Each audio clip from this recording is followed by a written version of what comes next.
We are back. There's a hot CPI print today. Crypto is taking a leg down. We are seeing TradFi begin to take that move as well. We're going to be discussing that, the latest with Gemini halting withdrawals, and more today on Money Never Sleeps.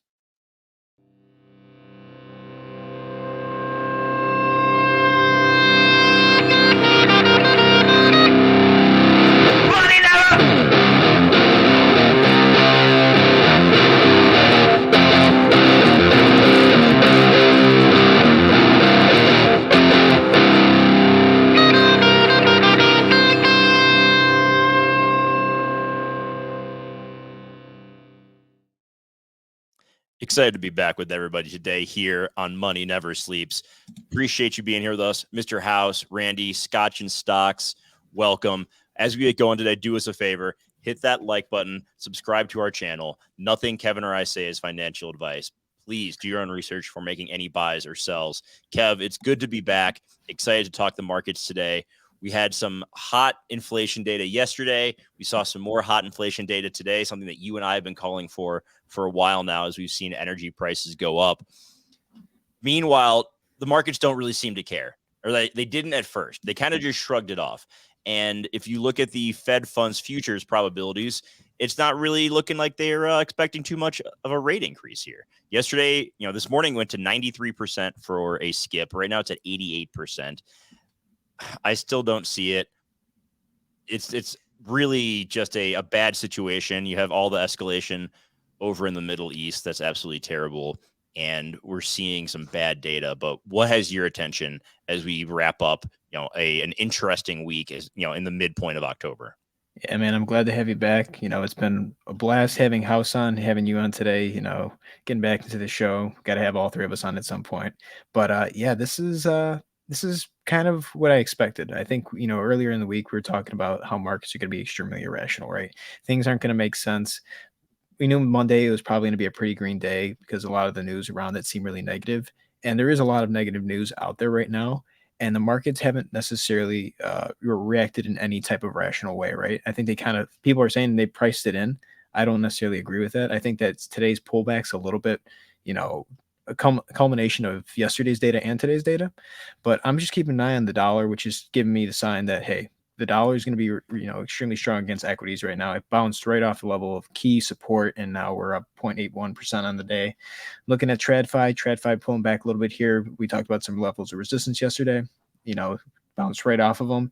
And the VIX, I think the VIX is one that we've been keeping an eye on.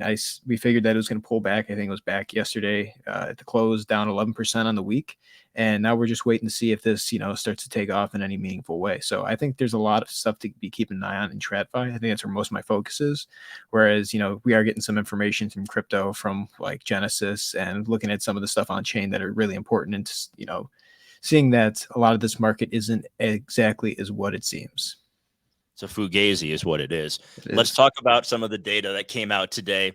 We had headline inflation 3.7% up year over year. That's not 2%. One of the big contributing factors was food away from home at 6%. If you look at the core number, 4.1%, and that's also not 2%. Biggest contributor to that is shelter, up 7.2% year over year. The median rent in the country is now over $2K, the highest it's ever been. We have mortgage rates in the mid sevens. The 0.6% up month over month on shelter is the highest number we've seen since May. So that is reaccelerating. It's getting more and more expensive just to live as a human being right now. It is wild out there. Oh yeah, and student loans have started back up as well. So we have all of that playing out. Tomorrow is going to be interesting because we're going to get, earnings season for Q3 really kicks into gear. Tomorrow we got JP Morgan, Wells Fargo, BlackRock, Citigroup, PNC.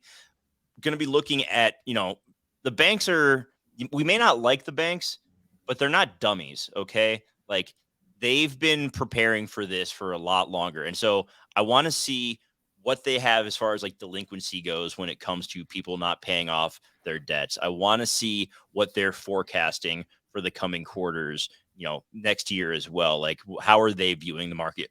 Because we can take some, there are takeaways to be had there. So we'll be covering that on tomorrow's episode. I believe those earnings come out in the morning because it's a Friday earning. So we should have all of that for tomorrow's show. So we'll be touching on it there.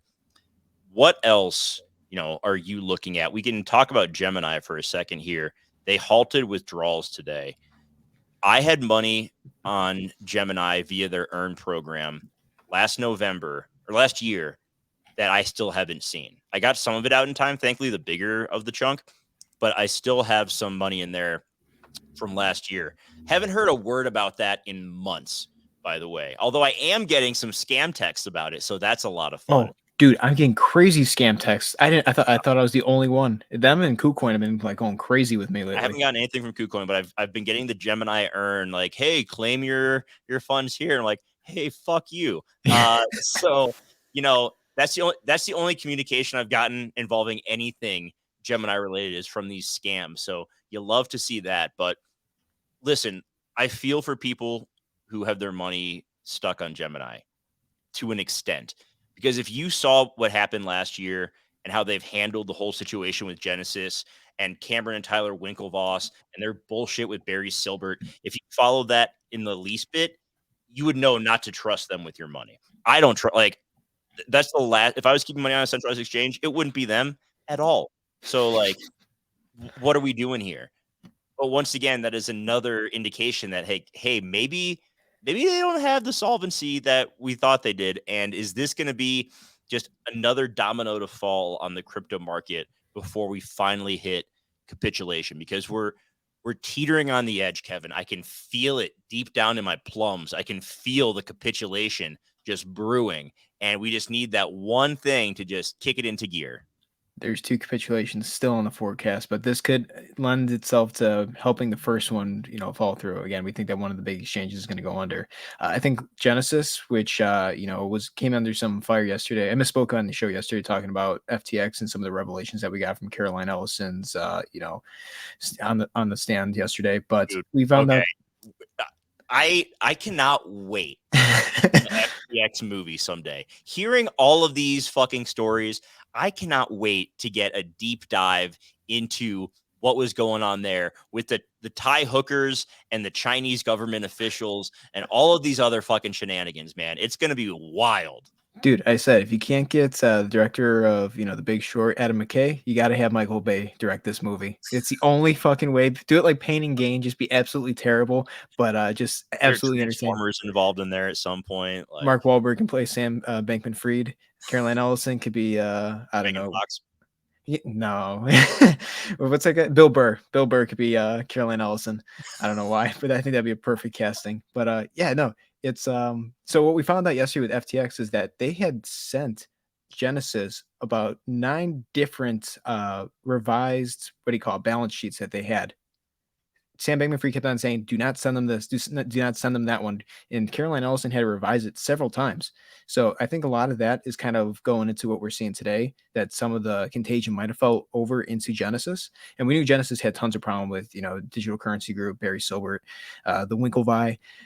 We're at this point where if I think this could be the thing that leads to capitulation for not just Genesis and Gemini, I think other exchanges too, because if we do see this where it's like, okay, Genesis is insolvent, you're going to see a run on the other exchanges, right? And I think that if that happens fast enough, there's a good chance that a lot of these exchanges that are insolvent or have been positioning themselves in a terrible way, there's a good chance that, maybe it comes to light that's like, hey, now we have to halt withdrawals because we just don't technically have your coins that we say you do in your account. And this might be a good thing for the crypto space. And again, I think that's because there's a lot of manipulation right now in the price. And it's terrible because a lot of people do have their funds still on exchanges. But I think this could be the thing that kind of brings, Bitcoin to, reality. Because right now, this price 100% we talked about on the show yesterday is being manipulated. We're seeing that stable coins that have no purpose, no use outside of Binance are the ones that are propping up the Bitcoin price. They're the top trading pairs. So I think that if we do see something bad happen with Genesis, there is going to be a fallout. And this could lead to the first capitulation that we're seeing across the entire, market between crypto and TradFi. Yeah, it was interesting too with Caroline's testimony on how they were suppressing the price of Bitcoin for that long. I'm wondering what the motives are behind that. Who is pulling the strings? It really seems like Sam was just the ultimate patsy. They had this guy who really smart guy, socially unaware of anything going on around him, could be manipulated, and he's just the fall guy for something more nefarious behind the scenes. I will Like say that's how this I though. view it. Yeah. We did get more information today talking about how he said that his hair was critical to the image of FTX and that he turned in his extremely expensive vehicle for Corolla so that people would believe that he was not like every other CEO, that he was different. So this guy definitely cared about his image to some degree. I think there's, we got the Michael Lewis, and I keep bringing up the interview because the 60-minute interview is fucking amazing. Whether you like Michael Lewis or not, after him writing this book, I think there is a chance that he could have been manipulated by SBF throughout this entire period. So I'm really interested in seeing how this plays out because I think people are starting to realize SBF might not be as clueless or is he's playing dumb. I think, to be honest, I think this guy's a lot smarter than he lets on, and a little bit more sinister in some ways. God, it's just all so fascinating. Yep. But to look at, that's true. All right. What else? Like I said, we have earnings tomorrow to cover. We had yesterday's producer price index numbers come in hot. Fuck Chipotle, by the way, going with their fourth hike in prices in the last 2 years. So this is something interesting. A couple of years ago, I saw the Chipotle earnings, and they were like, "Yeah, our margins are going to be fine. We're just going to keep raising prices because people keep paying for it." And that's exactly what's happening. One of the interesting, when I was looking into the numbers for CPI, from the food away from home, which like some people don't really care, whatever, but I found this fascinating. The number that went up higher was actually like the non-service one. So restaurants where you don't have a server, the prices went up more and they're making more margins. And I think Chipotle obviously is contributing to that in a fairly sizable way. Same thing with like McDonald's, you're seeing their prices go up. But the inflation numbers, I think we can't I don't want to dwell on it too much, but at the same time, it's important to point out that like this shit's not slowing down. Like, yeah, oil is coming back down a little bit in price right now. That's all well and good. Russia could easily continue to like They said tighten they things. would. And they said they were going to, like, into next year probably. So we're not out of the woods. We're probably going to need another rate hike at some point, or something's going to have to break in a big way that just forces the Fed's hand. So I still, after a little over a week away and some fresh ocean air out in the Pacific Northwest, nothing has changed in how I'm viewing these markets. This shit, if anything, my conviction is even stronger. And we're seeing this stuff play out. And we are seeing the influencers who are talking about Uptober and how historically we go up in October. So that's a good reason to be bullish right now. Show that they don't know what the fuck they're talking about. So here's what you're going to do instead. Do your own research like we've brought up before, but also think critically. Think about more than just like the lines on the screen and what happened in October of 2022 or 2021 or 2020. Like, think about this from a macro picture because that shit is what matters at this point. Yeah, man. I guarantee that you were out there just listening to the man who sold the world by Nirvana on that vacation and just looking at the price charts. As soon as you left, everything went to shit.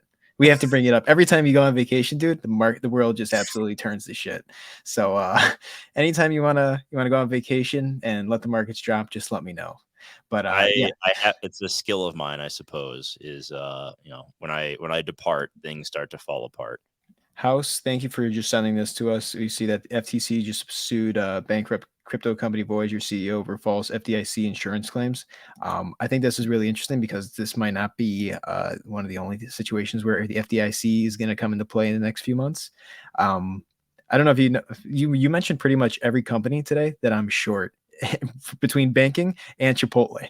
So if anyone's going to sell the world, it's me. But I think that this is a really good thing that he's just sent us because FDIC insurance is something that these banks technically have to pay, and you're insured up to 250K, right?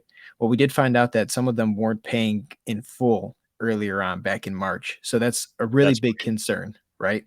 And some of the banks that are announcing tomorrow are the ones that are very concerning to me. PNC is one that I'm really concerned about. I'm concerned about Wells Fargo to an extent, and then Citigroup is just one that we've seen from the previous bear markets has not performed well under extreme levels of stress. So I think that there are some banks that are definitely on the wrong side of the trade. I think that we're also seeing it seems like there's a lot more scrutiny under some of these financial institutions quietly. The FTC suing, Voyager CEO here is a pretty, I think that's pretty big, especially with a lot of what's going on with Genesis and how much scrutiny there is on Binance right now. Um, Maybe there is some type of pressure that's going to ultimately lead to a crack in the system. But again, that means that it's probably going to hurt a lot of people who have money on some of these exchanges or in some of these banks. Just be aware, be safe at this point, because I think that there is a lot of damage and carnage that is overdue since 2019. I'll even go as far as back as that is been building for a period of time. All right, stay safe wherever you got your money. Diversify money, like self-custody as much as you can. Like, yeah, man, I don't know. Like, what's gold doing right now? It's terrible. But you know who's buying gold? Poland and China. Yeah, gold down to 1868 an ounce. Might have to grab a couple ounces of gold here. See if Costco starts selling those bars again. Okay, relax, Peter Schiff. Okay. Nah, actually, I'll be honest with you. It's fucked. The market's fucked when Peter Schiff is a voice of reason, and I'm actually like, he's got a point. So we're in place to be in. We're in that part of the market, guys. Oh boy! All right, let's do a little bit of looking at the charts here. I want you to TradFi first. Do TradFi first. Update me. I haven't, I looked at the charts a little bit, but I didn't have your crazy ass lines everywhere on mine. So, yeah, I saved your eyes for a period of time. You'd have to look at everything. Luckily, I did clean some stuff up while you were gone. My eyes didn't bleed every day at like 1:30. That's why I'm wearing glasses, guys. I killed my retinas and my corneas. They have lines across them. But yeah, here we are, the DXY. This is one of the funniest charts, I think, in the market today, because everyone was just saying, yeah, the dollar's dead. It's going to go back all the way down to the 50 moving average. Doesn't look like it. It's extremely oversold, and it was just too perfect after the bad PPI number yesterday. The dollar kept selling off into it, and I'm like, all right, this is going to be the one where bad news is going to be bad news. CPI data came out. See the green massive dildo that just shot up from the support line right here. 105.659 was key level of resistance for a period of time. Obviously, we go back, months, keep hitting it. We broke above it. First test that we, actually, this is the second time that we've retested it. It's bounced off both times. Last time it shot up roughly, pretty good amount, like I'd say $2 or 2 points here. And then we can see here that we bounce up about a point or so. I don't think the dollar is done yet. And I think it's also funny because this was compared to the euro, which I was telling you about the show beforehand. Euro is absolutely tanking here, and it was rising for the past few days. So it was just a time that where, one currency is going to have to go down, the other is going to go up.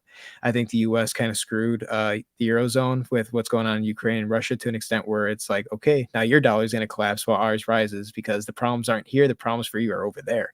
So I think that's one thing that you have to keep in mind, that the United States kind of has this advantage of it not being in any, not in harm's way or close to any conflict, to the homeland, that the dollar is probably going to remain very strong because it's going to be the last safe haven in the world. So the dollar right now, I think, is extremely safe. Not financial advice, but I think it's probably going to be something that we're going to start to see rise. And especially if you start getting some major concerns in banking or in TradFi in any way, I think that we're going to see, a lot of people flock to it. So the dollar, again, nothing's changed in that regard, but let's look at some of the major indices, right? We were talking about this a few days ago, this gap that's right here, went right up to the 50 moving average on the daily and got rejected. We were down a lot lower earlier today. We were at 43.25. And we've made a pretty good bounce off this key level of support here, right? 42.50 was one that we think that once it gets below there and it's consistently closes below it, there's a good chance that the machines on a lot of these trading desks are going to start selling off because it's a little risky down here. I think a lot of them are projecting higher, but I don't think we're going to get there. And, we put in a pretty good move here. I'm pretty sure that if we continue on this downward trend that we lose this, we're in this move to the downside, which part of the bigger picture is this massive ABC correction, right? And we're still early in the game where, we still believe that we're, ready to keep pushing up from here. I think we need one more push down here and then, find resistance on this 42.50 level. And that could pretty much give the game away where this market's going, right? It's going to show you what the trend is in this market. So I'm really interested in seeing that for the S&P. NASDAQ, it was perfect. We saw it last night. We talked about it on the show. He said that this blue trend line is going to be key resistance going forward. Went all the way up to it today, got rejected from it. It's just been rising into it. You can see that we're overbought on the daily stochastic RSI. And, This is still could be part of a wild 5-way move down. Again, this could be leading us into a pretty good move that's coming next. Who knows? We'll have to keep an eye on that, but I don't necessarily like how this looks. And again, if we're continuing to just find resistance on this, it's going to break down at some point. The Dow, once again, finding resistance on the 200 EMA. You can see that the 50 is getting closer and closer to the 200. Eventually, we are going to have to play the death cross bumper video. But TradFi in general does not look like it's in a good place. And with a lot of the earnings coming in, and we've seen some earnings already come out where they've absolutely missed like crazy. So either they're barely above, expectations, or they just miss completely. And again, the important thing when it comes to earnings, it's not expectations, it's company profits month over month or quarter over quarter and year over year. And if you look at a lot of these, probably going into Q3, they're not going to be nearly as pretty as they were last year. That's just one assumption that I have. So it is about expectations, though, right? Like to an extent, because I've been seeing stuff around analysts are raising their expectations for Q3 and Q4 profits. And so if those analysts are raising expectations, that's going to play into their price target. That's going to lead the markets up in that direction. If we don't see those profits come in, this isn't like a few months ago when companies were coming out and being like, yeah, we're expecting Q2 profits to be lower than initially forecasted, blah, blah, blah. Now they're expecting things to the upside. And that to me is a dangerous game, friendo. So I would just say tread lightly with some of these as we get more and more Q3 earnings rolling in the coming weeks. Yeah, and again, we talked about this, last time we were in earnings season. It's easy to make up these expectations, right? Just say a number that, seems somewhat reasonable that you can probably hit or get near to. I think that usually when you have high expectations for things and things are going to look good, that's usually when the markets do the opposite. And there's a lot of, we have to be careful with a lot of things that are going on. I'm looking at the S&P and the VIX. Again, you guys know that I do have a big position on the VIX. I'm excited because I think that we know now that VIX position that some trader had like $30,000 worth dumped into it, expecting it to go to 180. We do know now that that was from JP Morgan. Whether it was an individual trader or JP Morgan themselves that are just saying, you know what, fuck it, let's see what happens. It's going to be really interesting to see if that comes to fruition. But the thing is, we were talking about the VIX being pulling back this week, and we have, I don't know if people know this, but we have, a lot of options expiring. I think the October 20th, I think it's the 18th, the 19th, and the 20th. A lot of these options expire. And the way that the VIX is pulling back here, there's a good chance that we could see it pop off in, obviously once those expire or prior to that. This just seems like a really similar setup to where we were back in February of 2020. It's honestly not too different of a situation. I mean, you pull back to February 2020, that's right here. You can see that we had a really good week where it went green, and then we had 2 weeks of red, and the next thing you know, the next 2 weeks were absolutely intense. Again, this is given that COVID did occur in this range here, but all it takes is one type of black swan event or one thing that the market just did not price in at all for, the VIX to start being extremely volatile. And if that, starts bringing the price down to the S&P and a lot of these other ones, and, limits start getting hit, these stop losses, well, then we could spiral into something where the VIX could take off, significantly. I'm not saying that it's going to happen, but it's definitely a level that I think that we need to keep an eye on. Could it go down a little bit more? Sure. I think that, we still got about a week or so before we get a good idea of where the VIX is, but looking on the daily, completely oversold on the VIX already. And the weekly, that's it's not impossible for it to stay overbought on the weekly. Again, go back over here. It was overbought when it jumped all the way up here in February of 2020. If we want to go back to 2008, I'm pretty sure, I could be wrong though, but where is it? Yeah. We bounced off here. So there's a little bit of downward here, but for February 2020, we definitely were in an overbought period where it just shot up right after. So anything could happen and definitely impact the price of the VIX and the S&P and major indices going forward from here. All right. Good deal. Scotch and stocks. Trading the UVIX. My heart is dead. Too much excitement. Oh man, just get ready. We're just getting started here. Okay. Let's hustle through just a few quick crypto charts and then we will call it a day. Absolutely. So we were talking about yesterday, Bitcoin. Me and House this week have been absolutely staying away. We couldn't touch crypto with the 10-foot pole with something else on the end of it. It's just not something that we really want to be. I know my analogies suck. That's why we need you here, Jweb. But I don't want to be messing with crypto at all right now because I do think there is a lot of manipulation in the price. Luckily, we did break from this parallel channel. We can pull it up on the daily. You can see that we broke down from it, right? And we're below the 200 EMA, and we're going to continue closing below the 200 EMA on the daily. That's going to be a good sign. However, we can't deny the fact that there are a lot of liquidations above here because this market is completely irrational, and we could just be liquidity hunting here, right? This could be a bait and switch. We also know that there's a lot of pressure around Binance, and we're seeing that some of these exchanges are willing to suppress the price of Bitcoin in order to save other tokens. FTX with FTT, BTC, we saw that and came out in light now.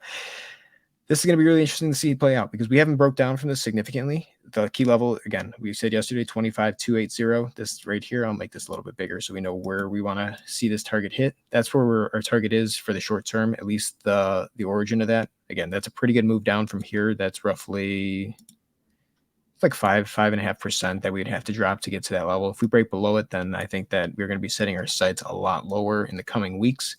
I think that this level right here around 21K, 20,000 is probably going to be the target range that we want to see for Bitcoin. It's going to take something big, right? But we see that the volumes remain extremely low on the daily. And if we do see any volume spikes, it seems like they're pretty much to the downside, right? We got a volume spike here on the green and then came back down 3 days of red volume afterwards. And if we look on even the hourly, you can see that we get these spikes, but for the most part, it's very low compared to where it's been in the past. And if we do get these massive green spikes, you can't convince me in any way that this is a natural move on the hourly, especially. And again, this was October 1st, so that was the start off Pumptober or Uptober, as people like to say. But if you look over here, these patterns keep going down. It's the same pattern over and over again. To think anything else, to think it'll be any different, I don't think necessarily is a bad way to be looking at the market. But again, always be careful. I still think that it's possible we retest this blue trend line up here. If we get rejected from it, well, then you know that we're probably going to go down further and test the origin. So that's Bitcoin in a nutshell. Not necessarily anything too crazy. The price definitely has been going down for the past day or so. It's been interesting to see how the price reacts. I think that digital currency group, Genesis and all this stuff could impact Bitcoin's price, but the fact that it hasn't really reacted to the fact that they've halted withdrawals means that we're probably gonna get a delayed reaction at some point. I just want to have a clip that we can play of Mike Myers in Austin Powers when you say that's Bitcoin in a nutshell, and it's just him going, "I'm Bitcoin in a nutshell." All right, sorry. Let's do real quick, and then we're going to call it a day. Pull up ETH? Yeah. Gotcha. Yeah, I mean, ETH's actually been bleeding out pretty good. We looked at the ETH BTC pairing yesterday, and you can see that it's been bleeding out for months. But yeah, look at this. I mean, ETH hasn't had a green day in a few days, right? Look at this. Wow. I mean, you could even say this is 1, 2, 3. Are we going for the 12th day of October, and we've had 2 green days and 10 red days on ETH. I looked at it for Bitcoin. We've had 3 green days and 9 red days. It's still early. It's still early, That's guys. not great, Bob. Yeah, it's still early. It's still early. Now's when the pump happens, right? Yeah, considering that we're seeing, dude, that's the other thing. I've seen so much ETH and Bitcoin just pumped onto the exchanges, and it's always the same amount. It's between 70 and 80 million each time for Bitcoin. They're not putting this money on the exchange for fun. They're doing it to sell and to get out of the market. The question is, when are they going to sell? When is it going to be like one fast swoop and it just goes straight down? I think they're twapping out of the market right now, so that's someone's eating up a lot of the price action, but there's too much supply in the exchanges for Bitcoin and ETH that alts aren't going to not be impacted by that. So looking right here, we can see that the volumes are extremely low for ETH. I mean, this is disgusting how low these volumes are. It's just ETH is not in a good place, and I think a lot of people aren't necessarily happy with ETH, or maybe they're just like, you know what, I really don't want to be holding this anymore. Let me just get rid of it and keep some money. I think a lot of people that are in ETH also are heavily in the NFT community as well, right? So if I think that there is some correlation there. If prices are low there, why would you necessarily need to be buying ETH? I think when NFTs are up, you're also going to see a lot of ETH, volume pick up too. But the volumes are dead right here. And I can't necessarily say that's, people that are holding this ETH are, feel like it's going to go up higher from here. Definitely has been, we're at a pretty good level of support right here. We see that it's bounced up. We're holding it. I think that we are going to probably test this 1463 level. This is down here. This would roughly be what I'm going to guess and say like 5%. Nope, 4%. 4% drop from where we currently are. This is a pretty good level of support. We can see let me pull up the daily. And you can see that, we found some support in the past here on this level, in the past on this level. the big question is whether or not ETH decides to hold this as support, or if we just get some massive capitulation event and it just goes through a lot of levels of support because Bitcoin's dominance is so high. I'm going to pull Bitcoin dominance real quick because this does play into the equation. Bitcoin dominance, a lot of people are saying that up here that it was dead. It's going to go back down to below 50. Went down to about 50.78. Here we are at 50.97. I don't necessarily believe that this thing is done quite yet. I think we're going to be testing at least 52.19. And if we get to 52, I said this a long time ago. I said there's a good chance we can go to 57. And what does that mean for a lot of these alts, ETH included? Well, it means just carnage, absolutely, in either way. Bitcoin goes up in market price. They're not going to go up as much, but if Bitcoin does go down, it's going to go down way more than Bitcoin does, right? So I don't think ETH is necessarily a good place right now. The fact is at 1530, and then we've kind of just reversed everything that we saw back in the first day of October. I mean, guys, look at this from October to where we are currently with ETH to the height to where we are currently. It's 12.81% that we're down. That doesn't look like fucking October to me at all. I don't know. I just don't like how ETH looks here. I think that's no altcoin looks good here. I mean, BNB can hold up as long as it wants. It still doesn't mean it's in a good place. But I think that ETH is no different than, say, Matic or, say, Cardano here. And there's still, I mean, I've said 60 to 80% for a lot of coins. Let's just pull up this on the weekly and see where, our targets are currently from where we are. So from where we are, let's say 60%. It takes us right about to our level 637. So I mean, it's within that range, right? I think that there's a good chance that ETH maybe doesn't bleed as much as the others, but still bleeds quite significantly. And if that's the case, 58% drop, that puts us right at that 637 level that we're anticipating. I mean, even a 50% drop from where we currently are, that puts us right at, between two levels of, support, 791 and 740. So I still think that it's very possible that we are in this massive ABC correction, and we have to put in a lower low than what we did with this A wave because we didn't have a B wave that came up to the height of the origin. So that means that we have to push just a little bit further below. I'm still saying 637. That's where my target is, but I definitely think that sub 877 is very possible given how strong Bitcoin is right now. And if we do get some capitulation while dominance is so high, I think it's a very dangerous place in this market. All right. We're getting $700 ETH. Everybody get ready for that. Pack your bags. We're heading to Goblin Town, and I will be buying ETH at those prices, and I'll be happy to do so. So that is going to wrap it up for today's show. Thank you, everybody, for watching. If you have not yet, hit that like button, subscribe to the channel, drop a comment, share us out on social. Appreciate everybody who watches this show day in and day out. It does mean a lot to Kevin and I. We hit 100 subscribers. It means a lot to us, and we're just going to keep on going because we really enjoy doing this. So appreciate you all. Have an awesome rest of your day. Stay safe out there in the markets, and we'll see you tomorrow. Take care, everyone.